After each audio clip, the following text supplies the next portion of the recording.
By 2026, millions of UK homeowners will see their mortgage payments surge, some by hundreds of pounds a month. But is that enough to break the housing market? The data tells a story that few people are ready to hear. Let's uncover the truth about 2026.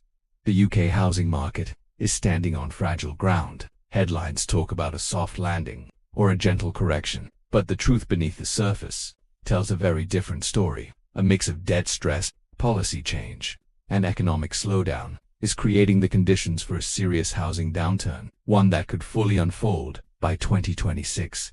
This isn't sensationalism, it's what the data already shows. So let's look at the forces quietly shaping what could become the most significant housing reset in a generation. The mortgage reset crisis between 2024 and 2026. Around 1.5 million UK households will see their fixed-rate mortgage deals expire. Many of these loans were taken out when interest rates were near historic lows, often around 2% or less today. Average new mortgage rates sit between 5 and 6%. That's according to the Bank of England and UK Finance. For some families, that means moving from monthly payments of roughly £1,000 to £1,500 or more, almost overnight. The Resolution Foundation estimates that mortgage holders will collectively pay billions more per year once their fixed terms end. That's not a crash trigger by itself, but it is a huge strain on disposable income, and it's already leading to a slow but steady rise in forced sales and arrears. The landlord squeeze. Private landlords have long been the hidden backbone of Britain's property boom,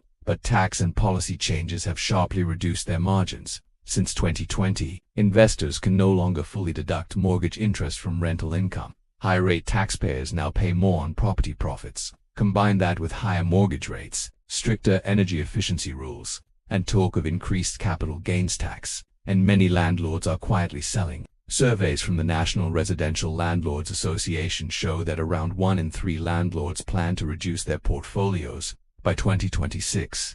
That means more supply entering the market, just as affordability weakens. Another drag on prices. The Bank of England's Balancing Act. The Bank of England faces one of its toughest challenges in decades. Raise rates too high, and it risks pushing households into default. Cut them too soon, and inflation could roar back. Either way, the average family's financial resilience is thinning. The bank's own data shows household debt-to-income ratios remain high, and the share of disposable income spent on mortgage payments is climbing. Most analysts expect rates to stay relatively high through 2025, meaning pressure on borrowers will continue well into 2026. This isn't a secret plan to cause a recession, but it is a clear sign that the fight against inflation will make any housing recovery much slower than many hope. The developers slow down while the public debates house prices. Developers are quietly hitting pause. Construction activity has dropped sharply since 2023. Official data shows new housing starts have fallen by more than 20%. Why? Because the numbers no longer add up. Land costs, materials, and labor have surged, while the number of qualified buyers has fallen. Developers are sitting on partially built or ghosts projects, not because they want to, but because selling into a weakening market could lock in heavy losses. That creates a short-term illusion of low supply. But when these projects finally reach the market, they'll add further downward pressure on prices. The post-COVID shift remote work has changed Britain's housing map. Many buyers no longer need to live near London or other city centres. As a result, some commuter belt areas and high-priced city flats are seeing weaker demand and longer selling times. At the same time,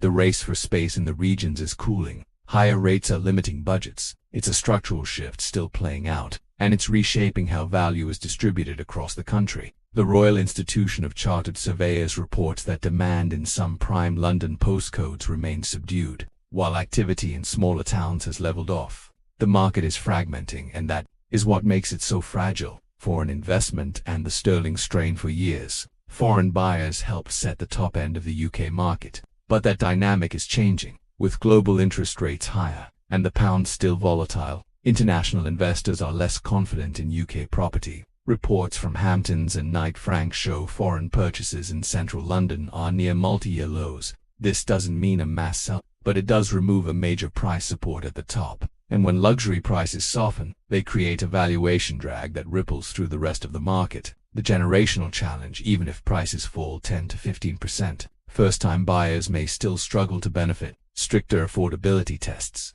larger deposits, and cautious lending will keep many locked out. That's the cruel paradox of a downturn. Homes get cheaper, but credit gets tighter. So where does this leave us? Not in a guaranteed crash, but in a period of heightened vulnerability, where millions of small financial decisions, from remortgaging to policy reform, will decide whether 2026 is a soft landing or a hard one. If you found this breakdown useful, subscribe for more data-driven insights into the UK housing market, because in the months ahead, the numbers will tell the story, and you'll want to see it unfold in real time.